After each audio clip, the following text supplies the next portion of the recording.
Bismillahirrahmanirrahim. Assalamualaikum warahmatullahi wabarakatuh. Teman-teman Kangguru TV yang berbahagia, jumpa lagi dengan saya setelah sekian lama saya tidak membuat konten podcast seperti ini. Ya, terima kasih Anda sudah membuka link ini dan menonton kami. Ya, pemirsa, sekiranya konten ini bermanfaat, silahkan dilanjutkan. Jangan lupa subscribe. Kalau dikira konten ini mubazir, tidak bermanfaat, faedah, skip aja, nggak apa-apa, nggak usah subscribe. Terima kasih. Oke, rekan-rekan Kangguru TV, hari ini setahun yang lalu Presiden Jokowi menandatangani tentang perundang-undangan BUMDes nomor 11 tahun 2021 yang ditandatangani pada tanggal 2 Februari 2021. BUMDes itu bertujuan untuk memberdayakan ekonomi di pedesaan.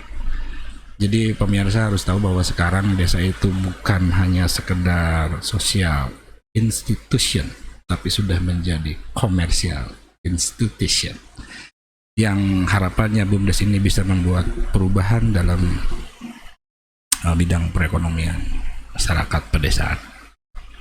Oke, kali ini saya hadirkan seorang narasumber, seorang sahabat saya, rekan saya, teman saya waktu kuliah di kampus. Ya, dia adalah pernah menjadi ketua asosiasi BUMDes Kabupaten Kuningan dan pernah menjadi direktur BUMDes Kecamatan Dharma kalau tidak salah. Nanti kita coba ungkap bagaimana pengalaman beliau, bagaimana kesan, pesan, dan berbagai informasi mengenai BUMDes khususnya di Kabupaten Kuningan, khususnya umumnya BUMDes di seluruh Indonesia. Selamat sore Kang Dani. Selamat sore Pak Ude. Dani Nuryadin, itu ya? Ya. Oke, Dani Nuryadin SPD. Harusnya jadi guru beliau tapi pensiun jadi guru. Oke, Kang Dani, benar nggak sih apa yang tadi saya katakan bahwa sekarang pemerintah berharap kepada BUMDes untuk bergerak membuat terobosan-terobosan dalam meningkatkan pemberdayaan masyarakat desa khususnya di bidang ekonomi? Ya, betul. Sesuai amanat Undang-Undang nomor 6, sebenarnya kalau BUMDes itu sudah sejak awal, sebelum ada Undang-Undang Desa juga sudah ada aturan tentang bagaimana caranya mendirikan BUMDes. Yeah. Nah, tetapi untuk hari ini status BUMDes itu lebih kuat karena lahirnya tadi yang sudah disampaikan di awal, yaitu Undang-Undang nomor 11 tahun 2020 tentang Cipta Kerja. Oh iya. Ya, jadi posisi BUMDes hari ini itu sudah berbadan hukum. Itu yang menarik. Sehingga pengembangan ke depan bisnis di tingkat desa itu status hukumnya sudah jelas. Karena pada saat dulu saya khususnya waktu menjabat 1 tahun lah ya, karena masa transisi itu banyak pertanyaan tentang status BUMDes itu sebenarnya badan hukum apa kan gitu. Oke.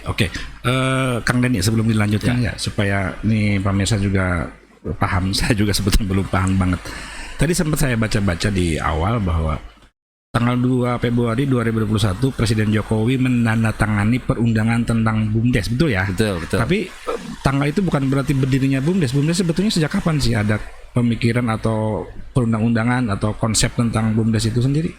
Sebenarnya konsep tentang BUMDes itu sejak awal adanya desa itu sudah tercetus, sejak reformasi juga sudah tercetus terkait tentang apa itu BUMDes. Nah, memang lebih diperkuat itu pada saat muncul Undang-Undang nomor 6 tahun 2014. Tentang BUMDes. Nah, itu ada satu pasal yang tadi saya sebutkan bahwa terkadang badan hukum yang lain seperti perbankan, kemudian perusahaan itu mempertanyakan statusnya. Nah, sehingga menutup diri untuk bisa mengembangkan bagaimana perkembangan BUMDes ke depan dengan status hukum yang katanya tidak jelas. Padahal sebenarnya semacam holding BUMDes itu.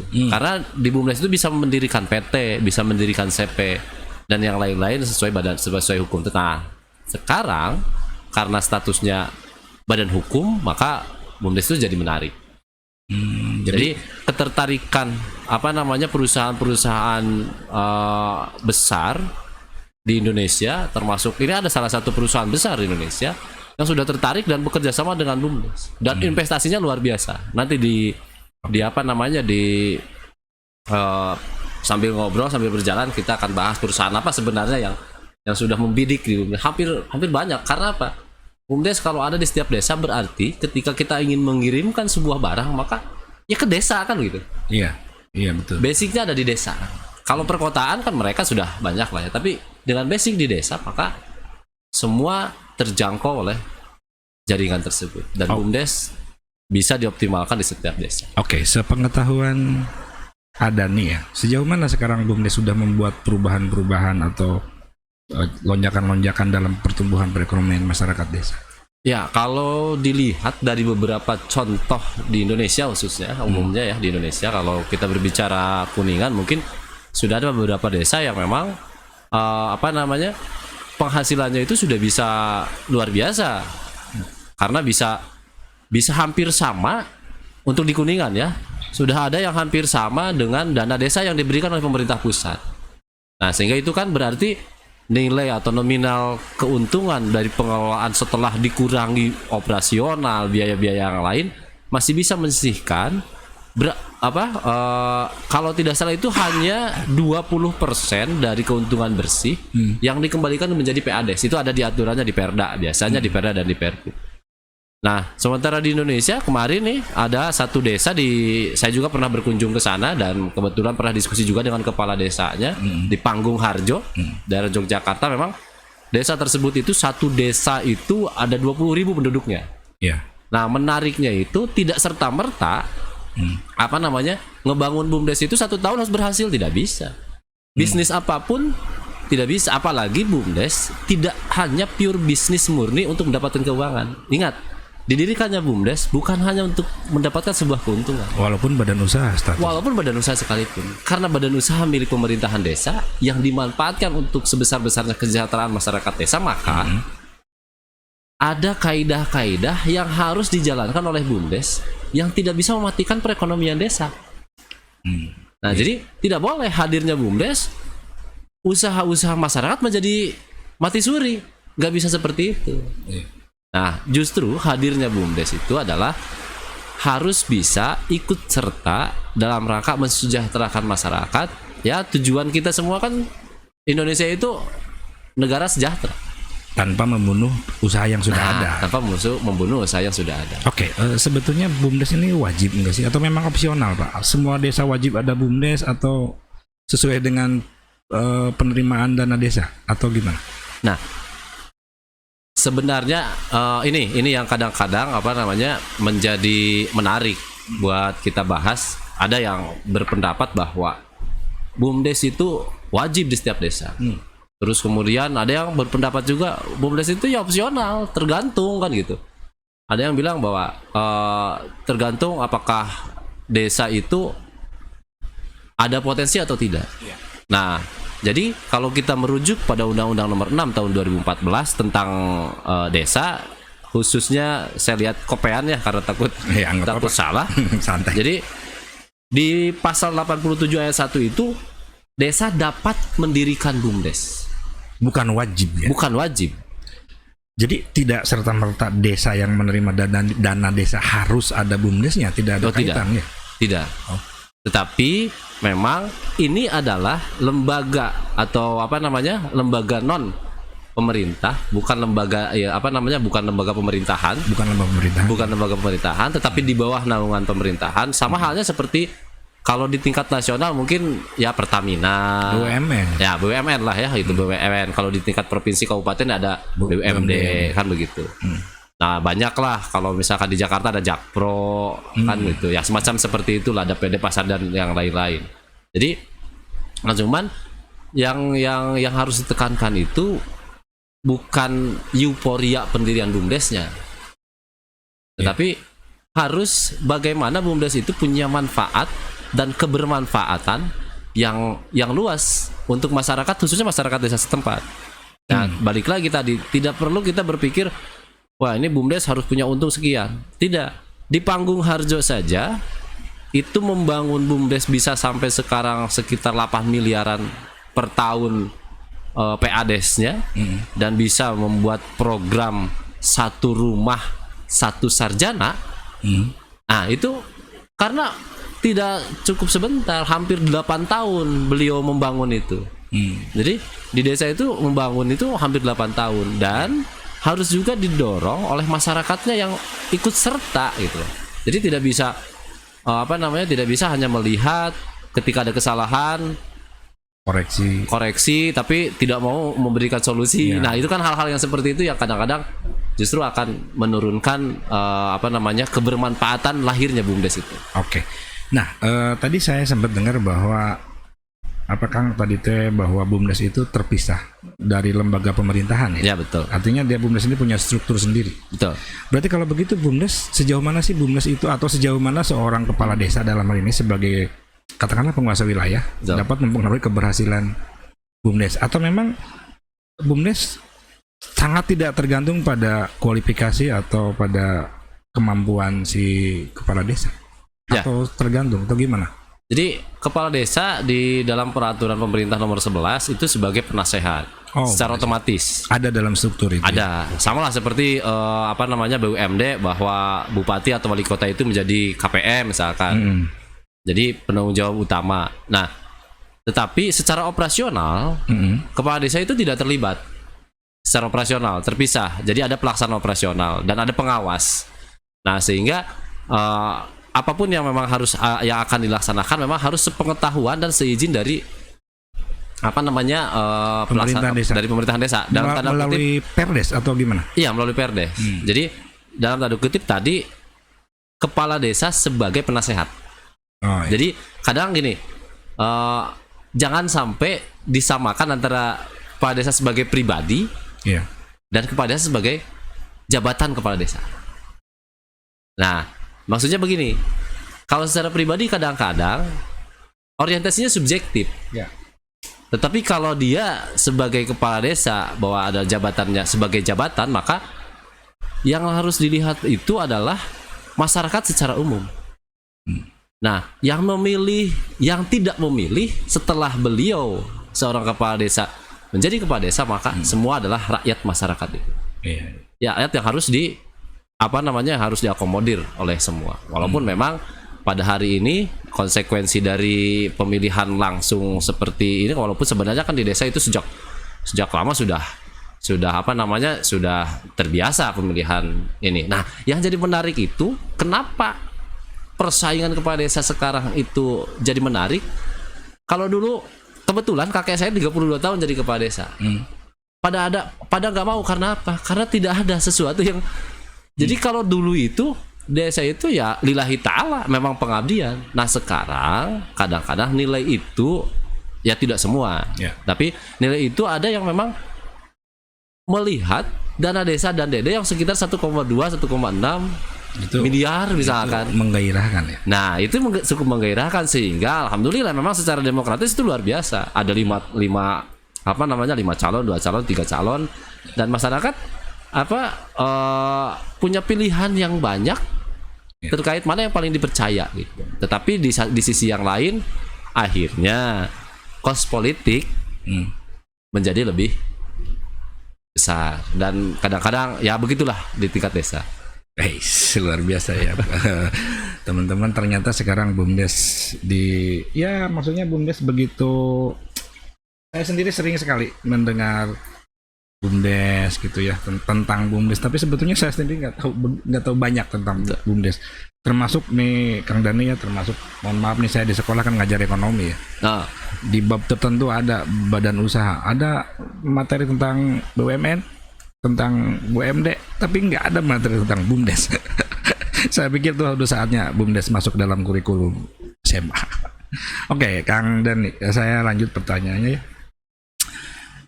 dalam mendirikan BUMDes itu kan sebetulnya prinsip-prinsipnya sama aja dengan mendirikan usaha pada umumnya ya. Ya, sama. Artinya tiap desa dia akan membangun bisnis sebaiknya kan sesuai dengan karakteristik desa, dengan potensi desa yang ada. Itu sebetulnya aspek-aspek apa aja sih yang harus diperhatikan oleh desa manakala desa tersebut mau dan memilih untuk membangun BUMDes, karena tadi katakan tidak wajib kan, itu opsional kan sifatnya. Nah, ketika apa atau aspek apa yang harus diperhatikan oleh pihak desa sehingga dia layak untuk membangun atau mendirikan BUMDes? Ya. Nah, ini menarik nih.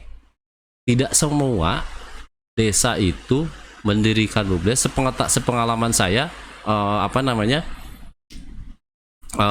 mendampingi beberapa desa, menjadi pemateri di beberapa desa terkait bagaimana cara mendirikan BUMDes. Nah, itu kadang-kadang ada yang memang BUMDes itu didirikan asal berdiri dalam tanda kutip. Ya. Nah, tidak melihat aspek-aspek apa lagi. Nah, tadi sudah dijelaskan di awal tentang bahwa keberadaan BUMDes itu memiliki ruh yang luar biasa untuk justru meningkatkan perekonomian masyarakat desa, bukan membunuh. Ya. Nah, berarti kan aspek itu juga harus diperhatikan. Jadi pada saat atau manakala satu desa itu ingin membuat sebuah BUMDes, jangan sembarangan. Nah, kalau saya sih lebih menekankan pada pertama harus dipelajari dulu tipologi desa tersebut. Oke. Jadi profil desa harus dipelajari dulu. Dan saya sarankan untuk desa yang sudah ada ataupun belum ada, maka lakukanlah riset. Lakukanlah yang disebut dengan apa sebenarnya yang paling cocok, usaha apa yang paling cocok untuk BUMDes itu sendiri kan gitu. Nah, dan itu bisa menggandeng perguruan tinggi. Di mana perguruan tinggi kan ada yang misalkan ada perguruan tinggi yang memiliki inkubasi bisnis kan? Iya. Ya, yang kayak begitu itu welcome gitu loh. Karena betul tadi ini adalah barang baru yang baru ngetren. Karena kemarin Pak Presiden Pak Jokowi jangan hanya dimakan oleh yang punya uang saja, tapi masyarakatnya harus menikmati ketika ada investasi di satu desa. Nah, BUMDes harus dilibatkan. Dalam tanda kutip tadi lebih menekankan pada riset. Jadi saya tekankan harus diriset dulu, tidak sembarangan mendirikan BUMDes. Karena tujuannya apa? Tujuannya mulia. Iya. Untuk mesejahterakan masyarakat. Iya, saya sangat setuju. Saya sangat setuju ya. Saya sangat membetulkan bahwa memang riset bisnis harus dilakukan dalam bisnis apapun ya. Saya kembali bertanya ke Adani. Adani, sekarang BUMN aja banyak yang katakanlah rugi. Ya betul. Katakanlah. Bagaimana Pertamina bisa rugi? Buat masyarakat awam seperti saya kan itu aneh, Pak. Kata orang banyak yang mengatakan bahwa belum pernah tuh ada orang nganjuk atau ngutang bensin di pom bensin. Tapi kenapa dari tahun ke tahun itu BUMN mesti rugi? Baru sekarang tuh ada peningkatan kinerja BUMN itu di kereta api kalau tidak salah. Ya. Artinya kan begitu sulitnya mengurus usaha itu. Nah, sekarang di desa dengan katakanlah kemampuan masyarakat desa yang notabene gitu ya, mereka belum tentu didukung oleh orang-orang yang kompeten di bidang bisnis. Lantas selama ini bagaimana? Mereka kemana kalau mereka mau mengeluhkan atau mereka mau berkonsultasi tentang BUMDes, mereka kemana sekarang? Ya, kalau sekarang kita mudah sebenarnya, bisa lewat kecamatan, misalkan ada kasih kesejahteraan masyarakat. Nah, kalau di tingkat kabupaten itu ada DPMD, Dinas Pemberdayaan Masyarakat dan Desa. Yang di dalamnya mereka kompeten dalam. Betul, karena di sana ada bidang UM, usaha ekonomi masyarakat. Nah, jadi usaha ekonomi masyarakat termasuk BUMDes itu adalah salah satu program yang ada di kabupaten. Nah, jadi itu menjadi fasilitator, dan sekarang sebenarnya pemerintah sekarang kan masih ada pendamping, ada PLD, ada PD, ada tenaga ahli. Jadi ada pendamping lokal desa, ada pendamping desa yang ada di tingkat kecamatan, dan ada tenaga ahli. Nah, silakan BUMDes itu manfaatkan teman-teman di PLD, PD sama tenaga ahli dan DPMD itu dimanfaatkan untuk berkonsultasi. Jadi jangan sampai merasa tidak diperhatikan sementara BUMDes sendiri jarang bersilaturahmi atau jarang menanyakan, ya jangan lah. Lebih baik kita capek untuk bertanya ketimbang nanti capek karena bahasa Indonesia mah tijalike bahasa Sundanya. Karena ketidaktahuan. Karena ketidaktahuan. Oke. Itu. Nah, misalkan terjadilah ketidaktahuan dan hingga yang namanya usaha kan pasti Betul, ada untung rugi ya. Nah, saya bertanya manakala BUMDes itu mengalami kerugian. Nah, sejauh mana pertanggungjawaban pengelola atau pemerintahan desa terhadap penggunaan modal lah katakanlah? Ya. Jadi di dalam BUMDes itu diatur di dalam anggaran dasar anggaran rumah tangga. Nah, sehingga anggaran dasar anggaran rumah tangga itu sekarang menjadi syarat wajib untuk syarat BUMDes tersebut menjadi badan hukum di Kemenkumham. Oke. Nah, jadi di ADART itu harus memuat terkait hal-hal yang seperti tadi. Ketika ada kerugian siapa yang menanggung, kemudian kerugian itu harus seperti apa. Selama memang kerugian itu karena bencana, ya kan, karena force major misalkan, atau karena memang kerugian itu karena membantu masyarakat. Jadi untuk memberdayakan masyarakat, kita dalam istilah dulu itu ada subsidi misalnya. Nah, jadi BUMDes itu kan boleh rugi, tapi bukan boleh rugi, maksudnya bisa rugi ketika memang pengelolaannya kurang profesional, satu. Terus yang kedua tadi, ketika memang ada program, tapi saya yakin kalau benar menjalankannya, kerugian itu bisa diminimalisir. Nah, itu tadi yang saya katakan, kalau benar menjalankan, artinya kan si pengelola BUMDes itu harus memiliki, katakanlah orang-orang yang kompeten di bidang itu, apalagi kalau mereka bicara tentang bisnis ya, yang memang kalau bisnis itu kan artinya walaupun dikelola oleh pemerintah desa, oleh BUMDes sendiri kan artinya dia tidak bisa tidak bisa terhindar dari persaingan dong. Betul. Dia tetap aja dihadapkan ada persaingan gitu kan. Nah, maksud saya pertanggungjawaban ketika misalkan mereka mengalami kerugian yang diakibatkan oleh kesalahan manajerial. Betul. Misalkan dia salah urus, misalkan, atau salah alat atau salah bahan, itu kan mungkin aja terjadi kerugian. Nah, pada saat terjadi kerugian, apakah dianggap sudah selesai atau memang bisa harus dipertanggungjawabkan secara hukum? Ya, ini menarik betul. BUMDes itu sudah lama berdiri, tetapi memang jarang ada proses yang ketika ada kerugian, BUMDes itu sudah selesai di musyawarah desa misalnya. Nah, pada hari ini dengan lahirnya tadi PP 11 tentang badan hukum itu, maka ketika memang kerugiannya disengaja, maka ya proses hukum itu diserahkan ke aparat penegak hukum. Biasanya itu nanti akan diaudit oleh inspektorat. Nah, jadi karena apa? Sumber dananya jelas. Sumber dana BUMDes itu adalah penyertaan modal dari desa, dan sumber dana desa itu adalah dari APBN. Nah, sehingga itu jelas harus dipertanggungjawabkan secara hukum yang berlaku di di Indonesia.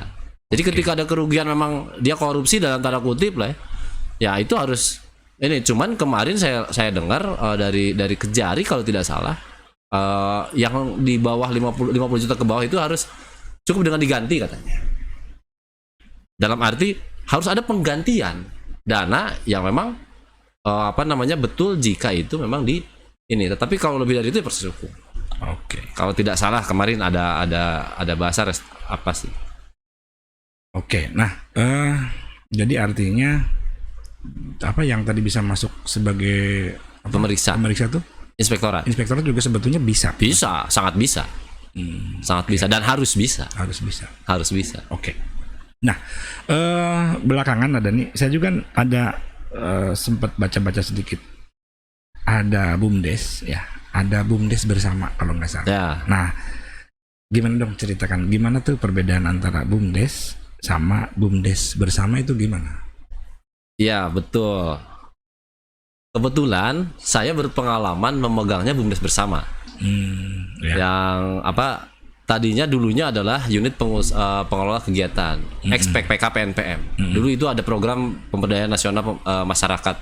Jadi PNPM itu ada yang namanya UPK. UPK itu lembaga keuangan. Nah, ini nanti menarik nih, karena ada lembaga ini juga yang memang sebenarnya harus diketahui oleh, saya ingin dorong malah nanti saya ingin ngobrol dengan beberapa aktivis perguruan tinggi terkait mata kuliah tentang BUMDes harus ada. Nah, itu tadi saya katakan, saya di sekolah aja nggak ada tuh definisi tentang BUMDes itu apa. Betul. Karena ini undang-undang nomor PP 11 ini atau undang-undang Cipta Kerja ini membuat lompatan yang luar biasa terkait status BUMDes. Maka ya ini harus juga dibahas. Dan sekarang jadi menarik loh. Hampir semua perguruan tinggi kemarin ITSMI, kemudian itu semua bukan dalam tanda kutip membidik kita apa, tapi semua terfokus pada bagaimana mengembangkan desa. Karena kalau saya sih di pada saat saya jadi ketua asosiasi BUMDes ada istilah desa nanjir nagara raharja. Ya, sepakat. Kalau desanya sudah nanjir, otomatis tidak perlu lagi ketika perputaran uang di desa itu sudah luar biasa, sejahtera masyarakat. Memang susah. Butuh proses yang cukup panjang gitu untuk daerah. Nah, sekarang perbedaan BUMDes dengan BUMDesma atau Badan Desa Milik Desa Bersama. Nah, kalau BUMDes itu dimiliki hanya satu desa. Didirikan melalui peraturan desa. Nanti ditetapkan melalui keputusan kepala desa terkait pelaksanaan operasional, ADART dan yang lain-lain. Nah, sementara Badan Usaha Milik Desa Bersama atau BUMDes Bersama adalah buah karya atau buah hasil dari kerjasama antar desa. Nah, desa-desa, 2 desa atau lebih itu bisa membuat Badan Usaha Milik Desa Bersama. Hampir sama dengan Pirma kalau begitu ya. Ya, Patungan modal, patungan sumber daya. betul. Hampir sama dengan Pirma. Nah, jadi itu misalkan, nah kalau saya kebetulan kemarin itu ada 19 desa yang memang ketika tahun 2015 penyerahan aset dari pemerintah pusat ke desa melalui musyawarah antar desa, diserahkan tuh semuanya aset yang dari pemerintah, karena itu bentuknya hibah dan ada dana yang harus tetap bergulir karena dananya bukan dana milik pengelola, bukan dana milik siapa-siapa tapi milik masyarakat. Nah, ini juga jadi persoalan. Dana tersebut di Kabupaten Kuningan yang saya tahu, atau semuanya di Indonesia itu kalau tidak salah itu hampir 11 triliun uang berputar terkait di UPK itu. Nah, apakah sekarang itu masih bertahan seperti itu atau tidak, Allahu alam. Kita belum melihat, atau karena baru ada proses. Nah, di tahun 2021 kemarin itu juga keluar Permendes nomor 15 kalau tidak salah terkait UPK harus jadi BUMDes Bersama. Karena di sana sudah ada kerjasama antar desa. Nah, kalau di Kecamatan Dharma pada saat saya memimpin, sebelum ada aturan itu kita sudah sepakat menjadi BUMDes Bersama. Karena ini adalah lembaga yang paling bagus, lembaga yang memang cocok, pas, yang dirancang oleh pemerintah melalui melalui undang-undang desa, dan maka kita pilih BUMDes Bersama pada saat itu. Nah, BUMDes Bersama, dan alhamdulillah ternyata pemerintah mengeluarkan lagi, mewajibkan semua UPK menjadi BUMDes Bersama. Jadi kita tinggal tinggal menyesuaikan dengan aturan yang baru. Gitu ya. Oke, sejauh ini optimis nggak sih ada nih bagaimana bahwa BUMDes itu bisa meningkatkan perekonomian masyarakat desa? Saya sangat optimis dengan catatan. Oke, dengan catatan apa tuh? Pertama, kepedulian tentang BUMDes tidak bisa lahir hanya dari satu unsur saja, masyarakat desa. Yang harus terlibat itu semua orang yang ikut peduli, legislatif, eksekutif, yudikatif, terkait dengan pemahaman tentang hukumnya itu, dan yang tidak kalah itu adalah perguruan tinggi. Ini penting menurut saya. Karena apa? Karena teman-teman tahu nggak sih tentang persaingan bisnis misalkan Nah, itu dia. Nah, itu mengingat dia. Apa? Mengingat SDM di tingkat desa itu berbeda-beda. Terus kemudian ada batasan yang namanya BUMDes dan BUMDesma itu. Ada batasan orang-orangnya itu tidak seperti BUMN dan BUMD. Nah, itu dia. Maksud saya itu jangan sampai BUMDes itu mengalami kerugian karena ketidaktahuan, karena pemerintah memberikan kewenangan sepenuhnya kepada desa tanpa melibatkan institusi terkait. Nah, betul. Gitu. Oke, saya katakan optimis dengan syarat ya. Oke, sekarang saya pengen tahu kira-kira apa sih kendala yang sangat mungkin dialami oleh BUMDes dalam mengembangkan usahanya? SDM. Itu menjadi kunci. Karena tidak semua desa memiliki SDM yang bukan tidak mampu. Karena syaratnya memang di dalam undang-undang itu cukup dengan dia punya jiwa entrepreneur. Ya, cukup dengan jiwa entrepreneur. Tetapi harus ada jiwa yang mau berjuang gitu. Nah, ini yang sebenarnya susah di desa itu. Generasi muda hari ini tantangannya sudah berbeda. kepeduliannya sudah berbeda. Dengan perkembangan teknologi, mereka terpengaruh dengan apa namanya, dengan perkembangan itu, sehingga jiwa kepedulian bagaimana untuk mengembangkan desa itu semakin menurun. Nah, ini sebenarnya harus kita dorong bareng-bareng bersama, bagaimana caranya generasi muda itu menjadi tertarik. Kalau kata saya mengutip Gubernur Jawa Barat Kang Emil, jadi iya nadi lembur tapi rezeki kota gitu. Jadi usaha di lembur tapi rezeki kota, usahanya di desa tetapi rezekinya rezeki kota, dan itu bisa gitu. Oke, menarik sekali pembicaraan kali ini. Cuman sayang kita dibatasi waktu. Saya terakhir ke Kang Dani, ke Adani. Adani, kira-kira pesan apa kepada mereka yang sedang sekarang mengelola BUMDes? Kira-kira pesan Adani apa buat mereka sehingga mereka bisa mempertahankan bahkan meningkatkan kinerja BUMDesnya, dan pesan apa kepada masyarakat desa yang selama ini belum memikirkan untuk menjalankan atau membangun BUMDes. Jadi 2 pesan bagi yang sudah ada BUMDesnya gimana pesannya, dan yang belum ada BUMDesnya tapi ingin gimana tuh Adani. Ya, saya pesan buat teman-teman BUMDes dimanapun berada, khususnya di Indonesia. Yang pertama, jangan malu belajar. Oke. Terus? Jangan malu belajar, terus kemudian harus bisa kita menjalankan BUMDes itu sesuai aturan. Karena status BUMDes atau derajat BUMDes dengan Undang-Undang Cipta Kerja ini sudah dinaikkan. Dan jangan main-main. Karena bisa berhubungan dengan hukum.